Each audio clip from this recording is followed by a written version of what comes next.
Hello and welcome to the Unboxable Unstoppable podcast with me, Elena Turley. Hello everybody, I'm so incredibly excited today. I've literally been sitting here researching and getting really excited about what we're going to talk about. So much so that I was sitting here for a good few hours and suddenly realised, oh my gosh, I really need to go to the loo. So that was hilarious.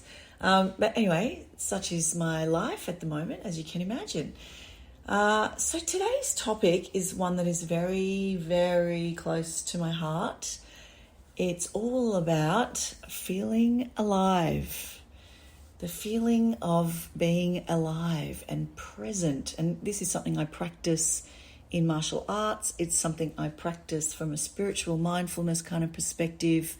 And it's not even a very woo-woo idea, to be honest. It's actually something that we know as a lot of different words, like flow, like being in the moment, like being present, like holding space, like tuning in. There's a whole lot of different ways we talk about this, but it is something I think super crucial for the way that we exist. And I do really think that there's a lot of potential when we start tapping into these ideas around how to become more present in our lives, how to really embrace who we are, where we are, how we are, and just come from that place of authenticity and realness and straight from the heart. And the less obstacles we have between our pure and more subconscious and heartfelt ideas and the reality of our world outside of ourselves, the internal and the external, the more clear our actions and the more deliberate our intentions and our results. And that's a really exciting thing on a lot of levels, especially for those of us who are participating in the Soul Mama Hub, which is a membership area that I run, and that's what it's all about. So that's a very exciting thing. You can learn more about that just by getting in touch with me or through the blog. So let's begin. So one of the things that I learned about in the last few years that I'm fascinated by is commonly referred to as the buy a red car, see a red car phenomenon. But actually, technically, it is called the Baader Meinhof phenomenon or complex. The Baader Meinhof phenomenon or complex is actually a frequency bias. It refers to the difference between things actually happening and how frequently they're actually happening, and us noticing them, the frequency with which we notice them. So it's the relationship between how often things really happen, when things happen a lot, and how often we notice them, when we notice them a lot. So think about, for example, when you buy a new car, or you decide you're going to buy a new car and you start researching and you go, yeah, I'm going to get this brand of car, whatever it is, and it's red, and then all of a sudden, what do you know? You see them everywhere. You see them on the road. You see them down the road. You see the neighbour's got one you never even noticed. Suddenly, they're all around. And I just think this is a fascinating thing. Our brain actually decides which things require our focus and which to filter out as a result of the amount of information it has to process. It has to make this kind of on-the-fly judgment, because we just can't possibly process all the information that we gather in a day, in a minute, in an hour. So my example of this is actually quite a funny one. So when I was a single mother with my son, he was about, I think probably 4 or 5. Yeah, I think 4 turning 5. And it was the first time since he was born that I was to have 2 weeks on my own. And I distinctly remember ringing a really dear friend of mine, Joe, you know who you are. And I said, oh my goodness, I've got 2 weeks to myself. Let's go big. Let's do something big. Like I'm thinking, let's go overseas together. And I'd never been overseas with a friend. I'd never had the money or like been addiction free or, it was a really big deal. So for me to go overseas with a girlfriend, I've never even had a close girlfriend like her before, really, like except in high school. So it was so beautiful. And she was like, yep, let's go to Bali. And in the coming weeks, it was so funny. She rang me up. Hey, my friend, do you mind if my friend Carrie comes? And I was like, yeah, bring Carrie, that'd be awesome. And then she was like, oh, my friend. And so then there was this beautiful Jess came, Carrie came. It was beautiful. And we all had different reasons for needing to go away. It was quite special. And soon after that, Josephine ended up hooking up with her now husband. And it was a really key time. There was grief. There was, I was in this crazy kind of, oh my gosh, I just want to go wild, because I hadn't been like a woman on my own in a foreign country ever, let alone without my son for like 5 years. So it was such a big deal. And I was also really missing my son. So I was so switched on and so present to what was happening, and had a pretty wild time, but it was an amazing time. And just that week, the song Sex on Fire by Kings of Leon came out. And I remember Jess playing it to us going, I love this song, it's so amazing. And then everywhere we went in Bali, we heard it. And I particularly, everywhere I went, I was at nightclubs 3 a.m, and it'd play, like even when the playlist wasn't anything. And it was so bizarre. And it was just like this sort of, it was like a confirmation I was in the right place at the right time, And really what it was is the Baader Meinhof phenomenon. So how that works is the reticular activation system, which is a part of our brain. It's in the brain stem. It's a network of neurons, and it mediates our behavior. So the brain stem is the area at the base of the brain. It's between the deeper structures in the cerebral hemispheres and the cervical spinal cord, and that serves a very important role. It regulates involuntary functions and bodily actions like heartbeat and breathing and sleep and things like that.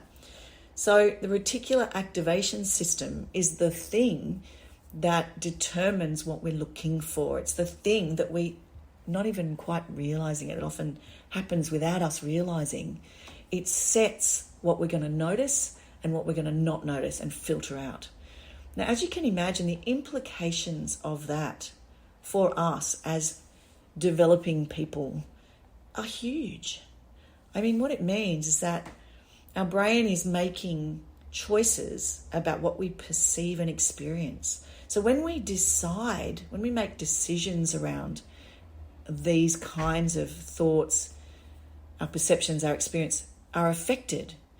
It helps us actually define not only our experience day to day and how we feel, but also neural pathways. So in other words, the more we do something, the more we do something. The more we see something, the more we see something. The more we think about something, the more we think about something. It's kind of a snowball effect. So it's pretty crucial, and the implications of it are massive. So the way that it can relate also is that we are basically training our brains. We're doing brain training when we make these calls. So we're training our brains to create new neural pathways, and the pathways get stronger with repetition until the behavior is our new normal. So it's sort of estimated, the rough estimation, and this is, who knows really where this comes from, but it does come from science, but it's also a little bit hard to really test out. But it's estimated that it takes 10,000 repetitions to master a skill and develop an associated neural pathway. And it's the same in martial arts. It's like, you want to learn something, do it 10,000 times. Do it 1,000 times, you're a beginner.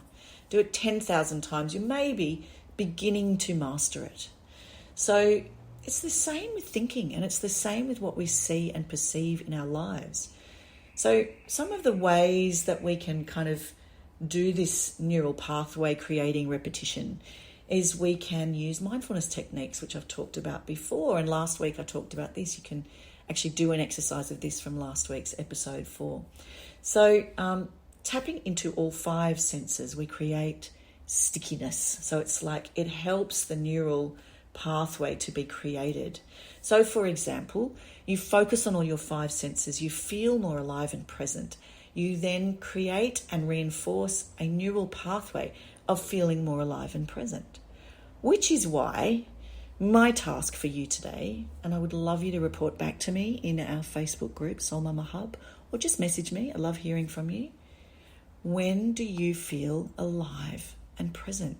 What really lights you up? What makes you feel alive?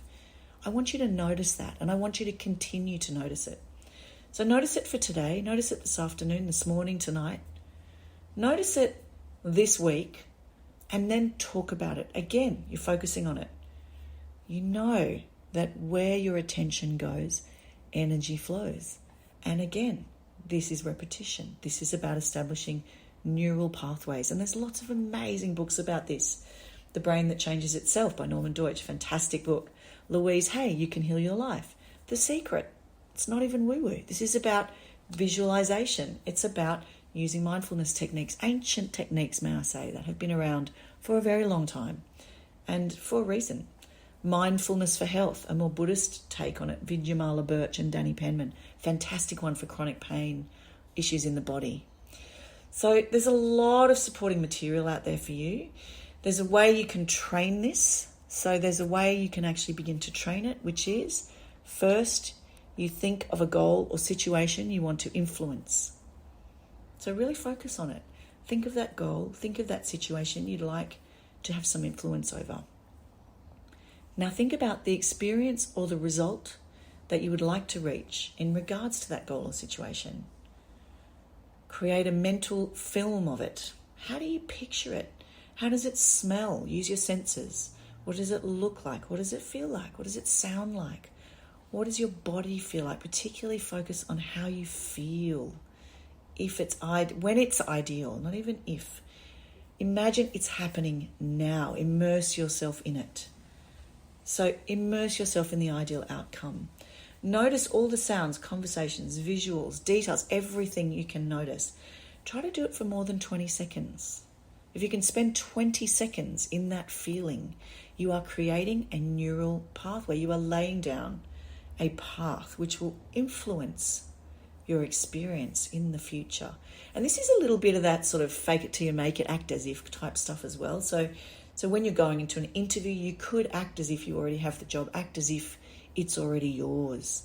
It doesn't mean being cocky about it. It means really bring in and embody the thing that you want to do.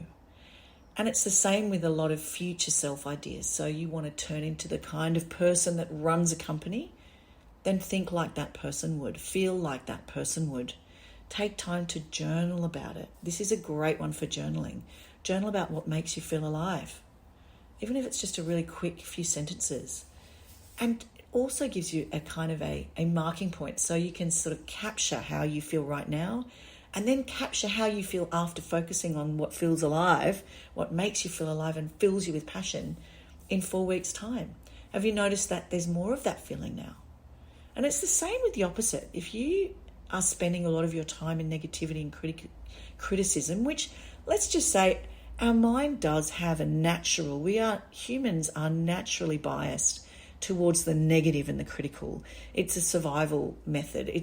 We had to look out for the dinosaur. We had to look out for the rabid animal. We had to, let's not go too much into caveman stuff, because as we know, the Darwinian theory of survival of the fittest was actually reinterpreted by Spencer soon after he died, into an application to humans when he actually didn't want it to be applied to humans. The history of this story is fascinating.